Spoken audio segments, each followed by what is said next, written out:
Bonjour, je suis très heureux de vous retrouver ce matin. Je vais donner pour titre à ma méditation au commencement et pour l'éternité, Dieu. Le premier verset de toute la Bible, dans Genèse chapitre 1, verset 1, nous dit « Au commencement, Dieu créa les cieux et la terre ». Verset repris d'une certaine manière dans le psaume 102, le verset 26, « Tu as anciennement fondé la terre et les cieux sont l'ouvrage de tes mains ». Psaume 99, versets 1 et 3. « L'Éternel règne, les peuples tremblent. Qu'on célèbre ton nom grand et redoutable, il est saint. » Avez-vous remarqué? La Bible ne cherche pas à prouver l'existence de Dieu. Elle en parle simplement comme celui qui est. Elle nous parle de ses œuvres, la création, comme nous venons de le lire, mais aussi l'œuvre du salut. Elle nous en parle dès le livre de la Genèse et on sait que cette œuvre du salut a commencé bien avant. La Bible nous dit que Dieu est. Elle nous dit qui il est. Bon, miséricorde, saint, juste, redoutable. Elle nous dit ce qu'il fait également. Mais elle ne se hasarde pas à vouloir, dans des raisonnements humains, à démontrer son existence. Pourtant, elle nous laisse tant d'indices que seul un cœur d'enfant peut voir et que nous tâcherons de voir ensemble, en tout cas pour quelques-uns. Non, je ne peux prouver l'existence de Dieu et je ne veux surtout pas chercher à le faire, car ce faisant, je ne ferai que le réduire à mes raisonnements, je le rabaisserai à ce que moi je peux en comprendre, je le rendrai saisissable et surtout limité par ma raison humaine, j'en ferai finalement une idole à mon image.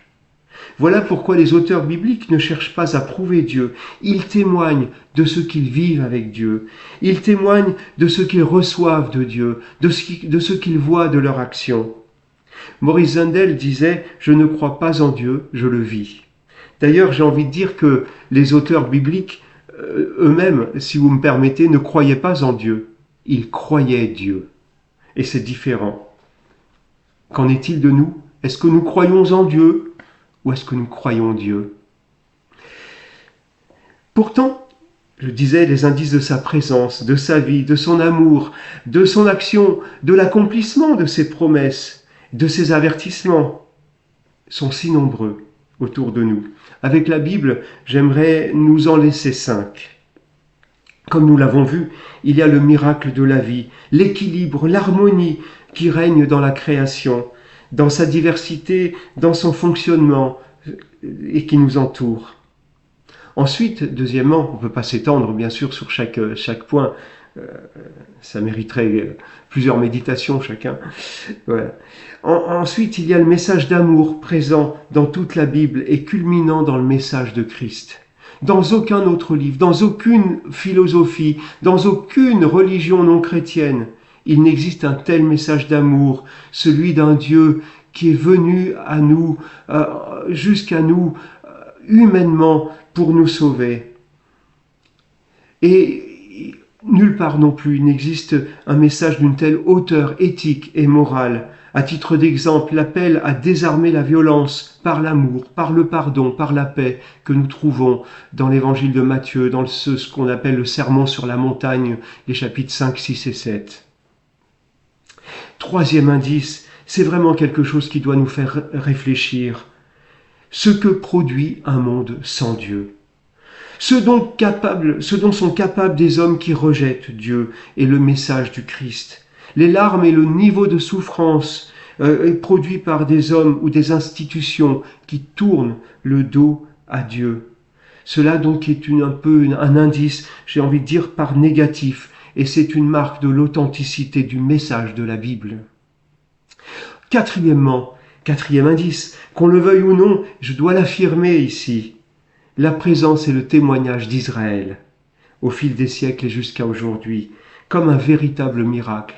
Alors je ne vais pas ici sur le terrain de la politique, bien entendu, mais je dis simplement que ce peuple, ce tout petit peuple, multimillénaire, menacé 100 fois d'extermination, jusqu'au XXe siècle avec l'entreprise la plus abjecte du régime nazi, jusqu'à aujourd'hui avec ceux qui ne jurent que par sa disparition, eh bien ce peuple est toujours là, dans son pays, avec sa langue, pour nous dire que toutes les nombreuses promesses de la Bible, pour lui, pour Israël, pour Sion, mais aussi pour nous finalement, pour le monde, eh bien ces promesses sont vraies. Enfin, j'introduis mon 5e indice par ce verset du psaume 34, verset 7, et j'ai envie de dire c'est une expérience personnelle, ce que l'on peut vivre avec Dieu, ce que beaucoup d'auteurs bibliques ont vécu avec Dieu, ce que j'ai vécu, je veux vous le laisser. Quand un malheureux crie, l'Éternel l'entend et le sauve de toutes ses détresses. J'ai 62 ans et je suis devenu chrétien il y a 45 ans, à l'âge de 17 ans, dans des circonstances qui étaient dans un contexte qui était bien loin de m'imaginer venir un jour à Dieu, qui au contraire me faisait descendre dans un gouffre sans fin et certainement vers la mort. Eh bien, aujourd'hui, je peux vous dire que ce verset est vrai. Quand un malheureux crie, l'Éternel entend et il le sauve de toutes ses détresses. Et je l'ai expérimenté maintes fois en 45 ans. Alors je vous laisse avec cela ce matin. Dieu est, tout simplement. Tournez-vous vers lui avec un cœur d'enfant. Et si vous êtes déjà à lui, eh bien soyez fiers de votre Papa Céleste. Soyez fiers de qui il est. Soyez fiers de ce qu'il est, de ce qu'il fait. Louez-le, adorez-le, comme nous l'avons lu dans le psaume 99. Il est. Amen. Belle journée à vous.